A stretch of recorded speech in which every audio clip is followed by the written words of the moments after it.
Lelaki tua itu terbangun tengah malam untuk pergi ke kamar mandi. Selagi berjalan kaki dia mendengar suara perempuan. Lelaki tua itu dengan cepat mengambil alat penggali. Lalu bergegas menggali dan menemukan seorang gadis yang cantik. Beruntung gadis itu masih hidup. Sayangnya negara ini memiliki peraturan yang aneh, di mana suatu hal yang didapat dengan cara menggali harus segera diserahkan ke negara. Lelaki tua itu segera memberitahu polisi dan membawa gadis itu ke rumah sakit. Para polisi itu merasa aneh. Komandan memerintahkan bawahannya untuk mengawasi wanita itu. Seorang polisi segera menelepon nomor rahasia. Setelah memerintahkan 2 orang polisi pergi, polisi itu segera masuk ke ruangan di mana gadis itu dan segera mengunci pintu. Polisi itu mengambil bantal dan berjalan menuju gadis itu. Setelah melepaskan selang pernapasannya, dia membungkam wajah gadis itu dengan bantal. Dia mencoba membunuh gadis itu. Gadis itu meraih telepon untuk memanggil seseorang. Untung saja perawat segera menyadari hal itu. Hal ini membuat polisi itu segera pergi. Perawat pun bergegas datang dan segera memasang kembali selang pernapasannya. Kemudian komandan mengetahui hal itu. Namun setelah masuk ke ruang rawat, gadis itu sudah menghilang. Dia meminta bawahannya untuk segera menemukannya. Tetapi sebenarnya gadis itu tidak keluar dari ruangannya. Hanya bersembunyi di belakang mesin dan menunggu mereka semua pergi. Gadis itu segera melepas selang infus di tubuhnya, dan berlari terhuyung-huyung ke lantai bawah. Akan tetapi ada banyak polisi di sana. Gadis itu panik dan akhirnya bersembunyi di sebuah gudang. Dia segera menenangkan diri, dan teringat masa lalu sekitar 3 tahun yang lalu. Namanya Silly dan dia baru saja lulus. Pria yang ada di TV itu adalah Kuma. Di mata orang banyak dia adalah pria yang baik hati dan memiliki keluarga yang harmonis. Tapi di belakang media dia sering melakukan hal-hal jahat. Siapapun yang menghadapinya akan mati. Kuma memiliki keinginan yang sangat kuat untuk memiliki Silly. Tidak ada yang berani membantah apapun keinginannya. Silly tidak diizinkan berinteraksi dengan siapapun. Jika kamu berani membangkang, maka kamu dan ibumu tidak akan hidup dengan tenang. Silly merinding ketakutan. Karena di rumah membosankan jadi dia lebih banyak belajar fotografi. Pria muda di depannya telah menarik perhatian si cantik. Setiap kali berfoto di tepi pantai, pria itu selalu memotretnya. Dengan cepat keduanya menjadi teman dan membicarakan segalanya. Karena terlalu banyak bicara, Silly tidak memperhatikan panggilan telepon. Setelah dia pulang, tidak ada gunanya menjelaskan apapun yang terjadi. Silly hampir mati dicekik. Dia tidak berani lagi menjalin hubungan. Tapi tetap saja pria itu mencoba untuk bertemu. Akhirnya di bawah tekanan Silly menangis dan menjelaskan penyebabnya. Melihat gadis yang dicintai menderita seperti itu, dia ingin menyingkirkan Kuma. Setelah membawa ibu Silly pergi ke villa di pedesaan, mereka melalui kehidupan yang bahagia dan bebas. Mungkinkah filmnya sampai di sini? Tentu saja tidak. Dia baru saja memasangkan cincin itu padanya. Kemudian Kuma dengan bawahannya menemukan mereka. Padahal pria itu sedang melamar Silly. Kuma mendorong pintu kemudian masuk. Akhirnya bawahannya maju dan menangkap pria itu.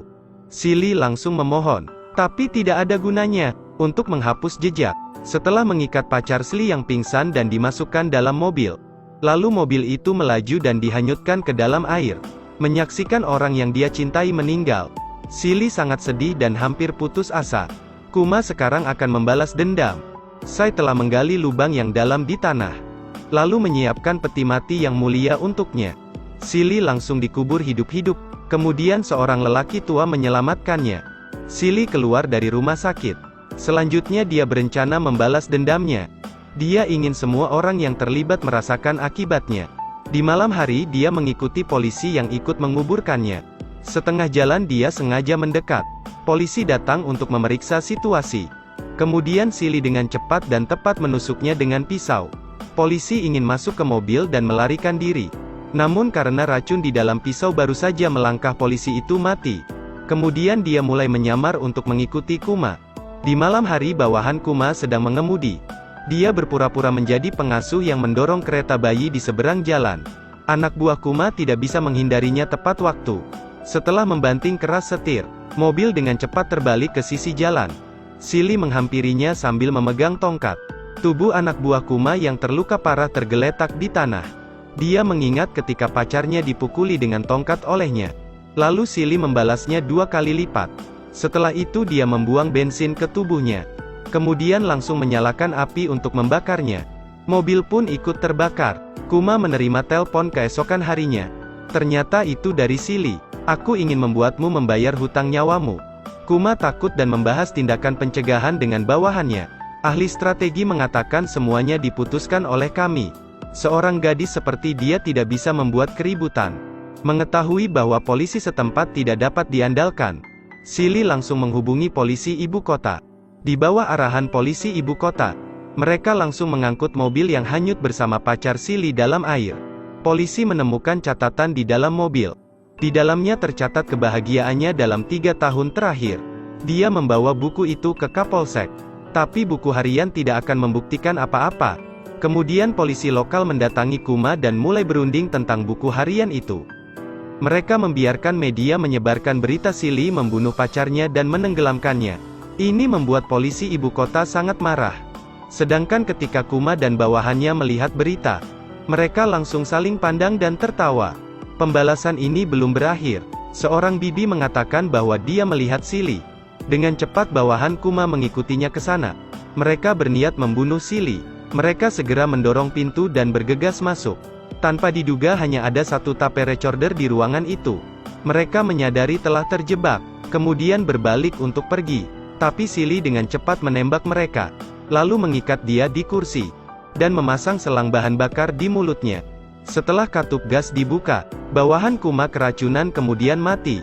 Pihak Silly membawa buku harian itu ke stasiun televisi. Seorang jurnalis yang jujur hendak melaporkan. Jadi dia menelepon untuk memberikan sejumlah besar foto bukti. Hal ini membuat Kuma sangat marah. Pria botak menemuinya dan ingin bekerja sama untuk melenyapkan Kuma. Tapi Silly tidak percaya. Silly ingin mengambil penasihatnya sebagai syarat kerjasama. Si botak mengangguk setuju. Pada malam hari si botak benar-benar menangkap ahli strategi Kuma. Kemudian Silly menodongkan pistol. Tapi ahli strategi itu mati karena tembakan dari Kuma. Si botak bekerja hanya untuk uang. Kemudian Kuma mendorong keras Silly ke sudut dinding, lalu memukulnya tanpa ampun. Setelah Silly pingsan, Kuma segera membersihkan sidik jarinya dan meletakkan senjata di tangannya. Tentu saja dia ditangkap atas kematian bawahan Kuma. Silly diinterogasi oleh polisi. Dia menjawab dengan mengacungkan jari tengahnya. Setelah mendengar kabar penangkapannya, polisi ibu kota menemuinya. Dia tahu betul Silly tidak bersalah. Kemudian dia berpura-pura disandera olehnya, mengancam polisi yang tidak berani bertindak. Kemudian Silly melaju pergi dengan ambulan.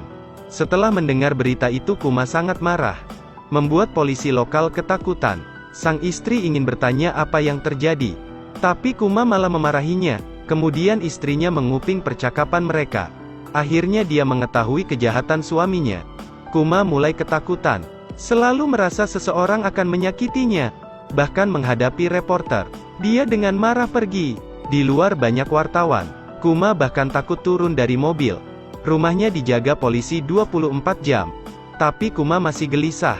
Dia selalu mengamati situasi di sekitar. Ketika baru saja berbalik, istrinya dan Silly muncul di belakangnya. Setelah mengetahui situasinya, istrinya memutuskan untuk membantu Silly. Kemudian dia menutup pintu dan pergi. Jangan beri Kuma kesempatan untuk pembenaran. Silly memegang bantal dan menembakkan peluru ke arah Kuma.